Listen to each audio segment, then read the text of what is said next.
Hi fun people, good day and welcome back to our channel, Merchant's Garden. So alam nyo guys, yung mga orchids na nabili ko, dati pa, napakita ko na ba to sa inyo? Pero matagal-tagal na tong flower nila, pero hindi pa sila nagkakaroon ng new roots. So magkakaroon yan sila siguro ng new roots kapag, tinanggal ko na tong mga flower nila. Yan, ito na lang yung natira kasi natuyo na yung iba. Ayan. Wala pa silang new roots tsaka medyo pa, pero mas okay na yung leaves nila kumpara dati. Grabe talaga yung kulubot ng leaves nila before. Ayan, kapag napabulaklak ko to guys sa susunod, sigurado malalaki na yung flower nito kasi pag stable na talaga malalaki na yung flower na nabibigay nila. Tsaka maganda, matagal din malagas. Yan, to tingnan nyo orange. As this one meron pa rin. Ayan. Ito kasi, dumating to sa akin, may mga bukol-bukol pa. So, ito yung mga bukol-bukol nila, bumukadkad pa rin. Tapos, may white pa tayo. Ayan. Kaso, malapit na din sila, guys, malagas. Ayan. Ito talaga, gustong-gusto ko kasi parang plastic. Ayan, Ang color niya ay yellow-green. Tapos, dito sa taas, medyo mapusyaw. Tapos dito, meron tayong nakahang. Ayan. Order to sa akin pero ewan ko guys kung kukunin pa niya. Walang update kasi. Tinanong ko naman kung kukunin ba o hindi. Wala pa daw siyang pera. So, tingin ko ididikit ko na lang yan guys sa puno. Ayan. Tapos nakapagtilig na pala ako sa kanila guys. And doon sa succulents, sa greenhouse natin ay nagdidilig ako doon.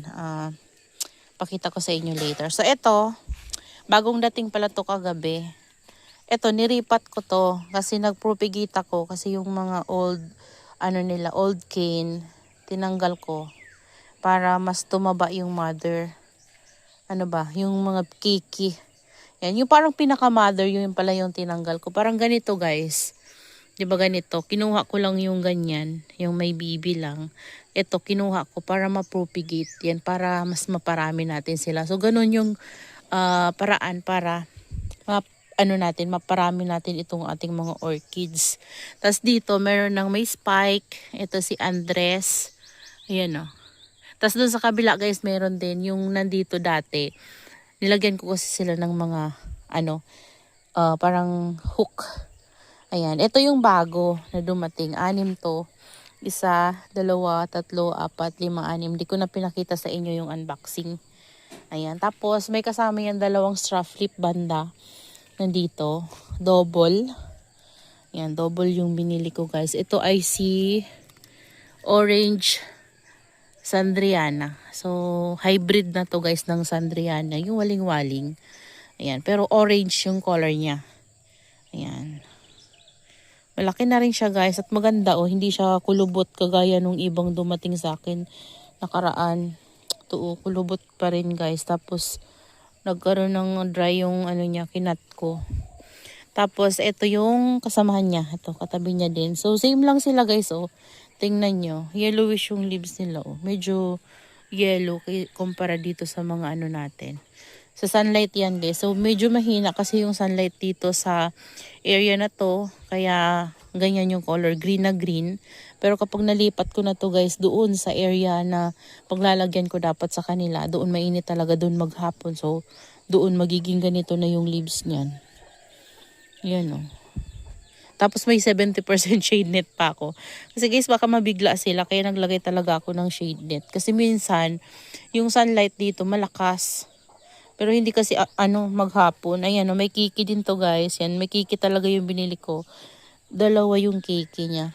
So ito naman ay si Sour Cream. Hybrid siya. Ang ganda ng flower niyan guys. So nandito yung iba natin. Ayan, nakahang. Diyan ko muna guys nilagay. Kasi, para makalas ako ng space. Nilagyan ko na rin sila ng mga osmocot. Binabalot ko sana guys sa wipes. Kaso mauubos yung wipes ko. So, ayan. Nilagay ko na lang dyan. So, lang naman tayo mag-spray. Hindi na malakas. parang shower na lang din, kaya hindi naman yan sila malalaglag. Ayan o, DIY, ito guys ay binili ko ng per kilo. Ayan, tapos ayan, ginawa ko lang siyang hook. Sarili kong gawa guys. Ay naku, ang sakit sa kamay guys gumawa ng hook na to. Ayan. So ganyan yung ginagawa ko talaga dati guys. Ginagawa ko na hanging yung ating mga mga orchids. Ayan, ito yung ginawa ko last time. Ayan, nataran. Ito yung mga ko, nobili.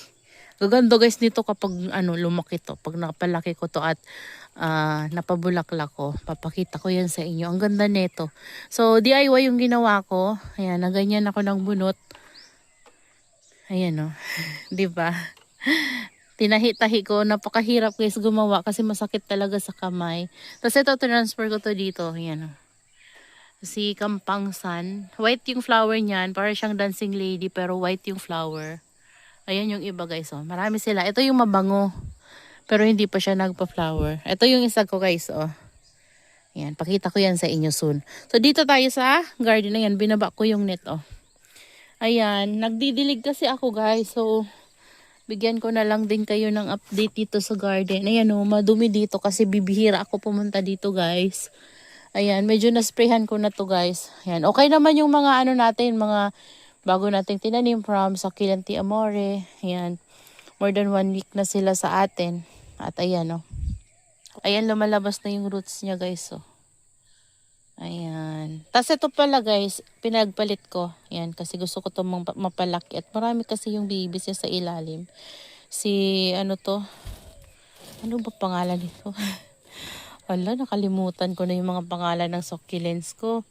Ang dami-dami na kasi nila. Ayan, yun nga guys, inakyat ko kasi dito na area medyo hindi mainitan ng maayos. May sunlight pero gusto ko kasi yung tutok na tutok sa araw kasi tingnan nyo yung color ng mga natin guys, oh. Kasi ang lamig-lamig dito sa amin tuwing gabi. Ang lamig talaga guys, kahit ngayong umaga. Maaga pa ngayon, mga pa lang 6 AM.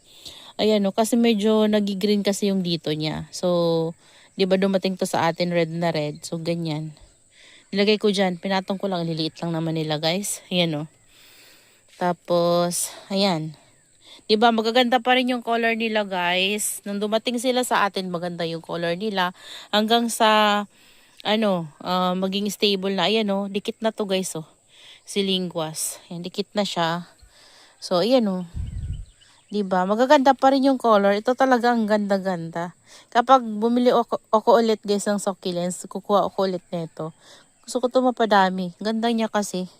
Ito yung yung dati kong nabili kay Succulent Amore. Hindi pa bumabalik yung leaves niya. Pero baka bumalik yan guys. Kapag tumaba yung leaves niya guys, baka lumaki ulit yung heads. So baka bumalik yung leaves niya. Ayan. Ayan sila. Ito hindi ko pa natatanim eh. Pero tingnan nyo yung color oh. Dito ko yan guys napapula. Kasi dati nung nabili ko ganito talaga yung color niya. Kaso lang bumalik sa pagka-green. Ayan, nandito ako guys oh. Nagdidilig ako. Ayan, inispiran ko sila. Ganyan lang ginawa ko guys kanina oh. Para may panlaban sila. Sa init mamaya. Grabe guys yung init. Namatay. Grabe guys yung init. Mamaya guys, grabe na naman yung init yan. Pero kapag gabi, ang lamig-lamig naman. Ayan. So, mabilis na ako guys di ba sabi ko sa inyo, nahirapan ako magdilig sa mga ganitong over na talaga sapat. Ginaganyan ko na lang. Sinushoot ko to sa ganyan. O, ganyan. O, hindi na ako nahirapan. Di ba? Ginaganyan ko na lang. Oh, lalo na dito, hirap na hirap ako dito. Yan, ginaganyan ko na lang, guys. Oh, yan mga yan.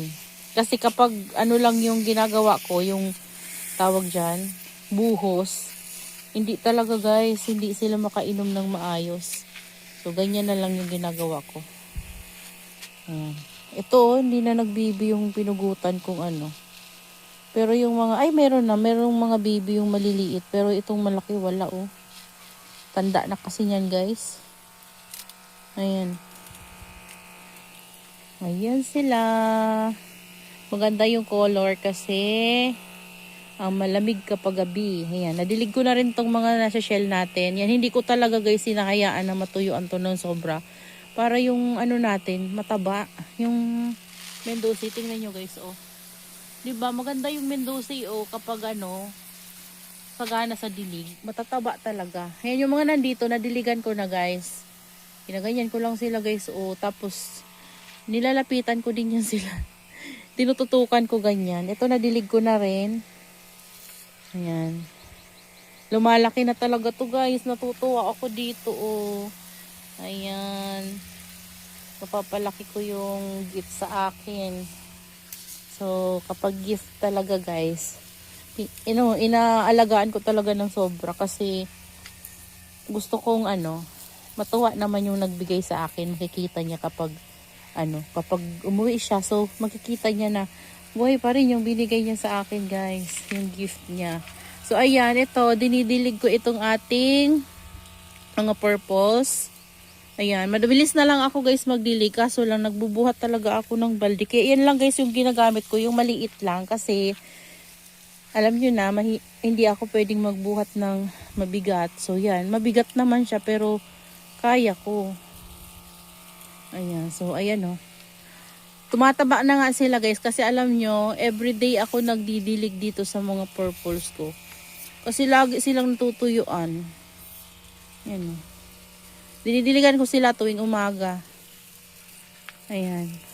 Para tumaba guys. Tingnan nyo oh. Oh. Tataba na ng ano nila. Kapag kasi alaga sila guys sa dilig, talagang yung leaves nila grabe. Tataba pa yan lalo. Kasi itong mga na to guys, yung mga nakasurvive lang yan sa fungus dati nung iniwan ko. Tapos mga babies na lang yung iba kasi mga pinugutan ko na sila, diba? Ayan o. Ayan o mga babies. Medyo humina nga yung paglaki nila guys kasi lagi nga silang natutuyuan. So ngayon inaalagaan ko na sa dilig. Kasi hindi na ako nahirapan guys magdilig. Kasi ito dahil dito sa nabili kong when may nabasa pala ako, sorry, hindi ko ata na-replyan yun guys. Kasi hindi talaga ako makapagbasa-basa ngayon ng mga comment sa ating comment section. So nagpa-pop up lang sa sa phone ko. So busy kasi ako guys, pasensya na. Pero magre-reply ako, promise, kapag nagkaroon talaga ako ng time. So ngayon kasi busy, tapos medyo nabibinat ata ako guys. Kaya palaging sumasakit kasi yung ulo ko. So, nagpapahinga din ako kapag wala akong ginagawa. Kasi nga masakit yung ulo ko talaga guys. Lalo na kapag tanghali. So, pasensya na kung hindi ako makapag-reply. Pero nabasa ko, nagtatanong siya kung saan ko daw ito nabili. Sa Shopee po, ma'am. Ayan. Sa Shopee. Nakalimutan ko lang yung nito, pangalan. Nakalimutan ko guys. Ilagay ko sa sa comment section yung link kapag nahanap ko yung pangalan nito guys. So mabilis lang talaga siya, electric siya. So i-charge nyo lang ito. Yung niya naman, yung charging niya, ayan parang sa cellphone lang, yung USB-C ba yun? Ayan. Yun lang guys. Ayan tapos ito lang yung pipindutin mo. Ganun lang. So, mabilis na ako makapagdilig. Kumpara dati na nagpapamp lang talaga ako guys. Hirap na hirap ako. Tapos, nangangala yung kamay ko. Tingnan nyo yung mga natin, no. Alaga ko yan guys sa dilig. Tingnan nyo. Tingnan nyo to, oh. May pink na. Pero siya lang mayroon. Yung isa wala. Yan. New growth niya kasi yan guys. So yung isa wala pang new growth. So hindi ko to masyadong sinusok or binabasa kapag nagdinidilig ko guys kasi baka ma-overwater. Ayan. So ginagawa ko ganyan lang, spray lang. Ganyan lang. Yung natin dun, tingnan nyo, ang ganda. Ito lagi ko tong na-spray. Kapag nandun kasi ako guys sa may orchids ko, nakakaabot dito guys yung niya. Yan. May controller kasi yan dyan sa dulo. So, nakakaabot dito yung tubig. So ito, lagi ko itong nadidilig-dilig. Kaya kung mapapansin nyo guys, so ang tataba nila. Kasi na ano talaga, lagi ko silang nadidilig-dilig kapag nagdidilig ako dun sa orchids. Ayan o, dun lang naman guys o. Ayan. So ginaganyan ko sila. Yung dito talagang pinupuntahan ko kasi ano, hindi to maabot ng spray na. Ayan. Pwede kung dito talaga ako sa may ano, sa may gilid, pero hindi na ako pumupunta. Doon lang ako sa may kalamansi. Ayan. Tapos dito guys na area, tingnan nyo doon sa labas oh. Ayun, nandun na yung iba kong orchids. Yan yung mga bamboo orchids ata tawag doon guys. Ang dami kong ganyan dati. Yung pinagtabi-tabi ko sila, tapos nagpropagate ako. May 2 puno na doon guys. Ayun, 1, 2. Tapos yung old ko na ano, banda, nagre-recover siya. Nilagay ko na doon. Yan, kasi may mga new roots na siya. So, nilagay ko na doon para tuloy-tuloy na yung paglago niya. Kasi, ano guys tawag dyan. Gusto kasi nila yung mainit na area. Mga sun-loving, sila, banda. Kaya talagang, kapag makulimliman sila guys, or makulimlim yung nilagyan natin sa kanila, yun, na hindi naman pwedeng mamatay, mabilis silang magkasakit. Tapos, kasi yun yung nangyari sa mga banda ko, nakulimliman na sila dun sa hindi kasi ako nagtaga. So, sila guys, nagkasakit, nuod, yan, mga peste sa halaman, kinakain sila, inuud. Tapos may mga kumakain sa flower stalk, hanggang sa namamatay sila guys, fungus. So, yun, kailangan talaga nila din ng attention. Hindi pwedeng neglected din. So, ayan. Tingnan nyo ang lago ito guys. Oh, tingnan nyo oh. Wow, grabe. Yan yung mga mga kinata natin. Yan, ito one stem to guys oh. Tingnan nyo naman. Lalo na kapag lumaki na naman guys yung mga heads yan. Yun, malalaki na oh guys oh, yung mga heads. Mga babies yung iba dyan, mga leaf propagation. Grabe, ang laki guys. Oh. Diba? Ganda. So, ayan. Yan, shinare ko lang sa inyo guys. Doon pa guys, magdidilig pa ako. Pagkatapos dito, didiligin ko doon. Yan, kasi yung mga purples natin dyan ay naiinitan talaga. Kaya naman, kailangan ko magdilig. So, kapon, medyo umambon dito, pero kunti lang. Kaya wala naman. Hindi naman sila guys na kainom ng maayos. Parang sa leaves lang yun Delikado yung ganun sa mga succulents kasi nagkakaroon sila ng fungus kapag ganun. Pero so far, wala naman guys. Hindi naman sila nagkaka-fungus. Kahit nagkakaganon dito sa nagkakaganon yung panahon. Umuulan pero umiinit. Ito yung mga cuttings na pinakita ko. Di ko alam kung napakita ko sa inyo. Parang hindi ata guys. Mga cuttings, nilagay ko lang dyan. Napakita ko ata sa inyo na itanim ko na. Ito yung galing dun sa tall pot ko guys. Ayan Yan siya. So para mapuno to, nilagyan ko. Kasi yung mga nakalagay dyan guys ay mga lipro pa lang. So maliliit pa. Tapos laging yan guys, kinutkot ng manok. Kaya ganyan. Hindi ko mabuhat yung balde. Andun guys, malayo. So hindi ko mabuhat. Dapat makalapit tayo dun saan. So, okay lang. Balikan ko na lang ito mamaya. Para masok talaga sila, guys. Yun. Kailangan isok. Paubos na yung tubig natin, guys. Oh. Ayan. Wala ng tubig. Ayan. Mamaya ikot kayo doon. Tingnan natin sila doon. Kung kumusta sila. After natin dito. Ayan. Meron pa ata. Hindi natigil. Punta natin doon, guys. Para makita nyo. Ayan, lagay ko muna dyan. Ito yung nililipropa ko na, mga variegated purple delight. Ayan, guys, tignan nyo. Ito, variegated dito, buns. Ayan. Tapos dito, meron tayong another pot ng variegated purple delight. Ayan, galing yan dun sa mga var natin, yung mga leaves. Tapos ito, tinabihan ko siya ng lovely rose. Ayan, tingnan nyo yung lovely rose ko, guys. Ganda. Tapos ito, grabe, ang ganda guys, oh. Oh. Ang tataba nila. Tapos ito, yung mga nakalbo, yan o, naano ng manok, tapos nagmashi-mashi, nakaraan. Ito o, isusukot to mamaya para mas lumaki din yung leaves nila. Tapos ito o, nito ko nilagay guys, yung aking, dami ko na nito guys, kung saan saan ko na yan tinanim. Kinuha ko lang kasi gusto ko may nakapat ako. Maganda kasi siya guys kapag nakapat, lumalaki din talaga yung leaves. Ayan o, kailangan dito ng dilig kasi ito yung tuyo. Ayan. Ito yung propagation ko dati guys. So, snow peach. Kaya yun, nag-cuttings ako sa malaking pot na. Ito yung mother niya oh. Ayan oh, may mga new pups na. Oh, dami guys oh. Ito, meron na rin. Maliliit, parang mga pimples pa lang. Yan. Dami na nila guys, pups. Mapupuno talaga yan kapag lumaki na sila. Ayan, didiligin ko to guys. Ito, nilaglag to ng manok. Hindi ko pa naayos. Ayan oh. Ito, didiligin ko para makainom naman sila. Tapos ito yung mga purples natin dito guys. So, okay naman sila guys. Kaso to yung tuyo. Kaya kailangan ko talaga magdilig para naman tumaba. Ayan, namamayat sila oh. Tapos dito, yung mga ano natin, magaganda pa rin. Tapos may mga new growth na, yan oh. May new growth na yung cactus ko dyan. Tapos ito, medyo lumaki na to guys oh. Charan, yan liit dito guys nabili ko.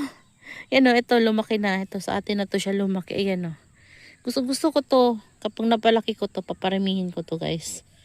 Ayan. Ito din o, ang ganda ni ano, may new growth siya. Ayan o, kita nyo yung new growth niya. Ito yung dati niya.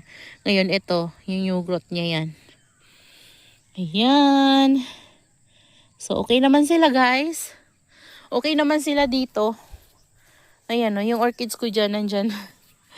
Ayan, dami niyang new, ano guys o, new roots.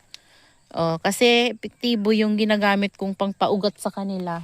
Kasi meron akong nabili na pangpaugat talaga. Ito yung iba nating plants. Yung mga cactus natin, mga propagation. Ayan, ito oh. Lumalaki na. Ayan oh. Ang pangit nito dati. So, tinuso ko lang dyan. Ayan. So, yan sila guys. Okay naman sila. Didiligin ko muna sila guys. Ayan yung itsura ng greenhouse natin. Oh. Diba? Ang ganda nila guys. Ganda. Lalo na nung nalinisan dito, maganda na talaga. O, lalo na kapag nababasa-basa yan guys, ang ganda. Gusto ko nga sana yung ganito natin is kulay puti, yung mga bato-bato kaso wala akong makuhanan. Ayan, ang ganda guys. Ganda nila. Yan guys, tapusin ko lang yung pagdidilig ko. So yan, binigyan ko lang kayo ng update. Yan, gusto ko lang ipakita sa inyo yung ginagawa ko dito sa garden. Yan, nagdidilig tayo ngayon, maaga pa. Ganyan ako guys magdilig kasi hindi ako makadilig ng ng hapon na. Minsan nakakadilig ako pero sa orchids lang. Tapos dito na area pinapahapyawan ko pero dito hindi. So umaga na lang. Kasi mamaya sobrang init, ayan may init na dun sa dulo. So mamaya sobrang init na naman talaga maghapon. Kaya kailangan talagang makainom itong ating mga succulents para naman hindi sila guys ma-dehydrate. Yan, gusto ko kasi mataba yung mga leaves. Yan, ganda nila oh. Yan lang guys, that's all for today's video. Yan, I hope you enjoy watching and see you on my next vlog. Happy gardening everyone. Bye-bye.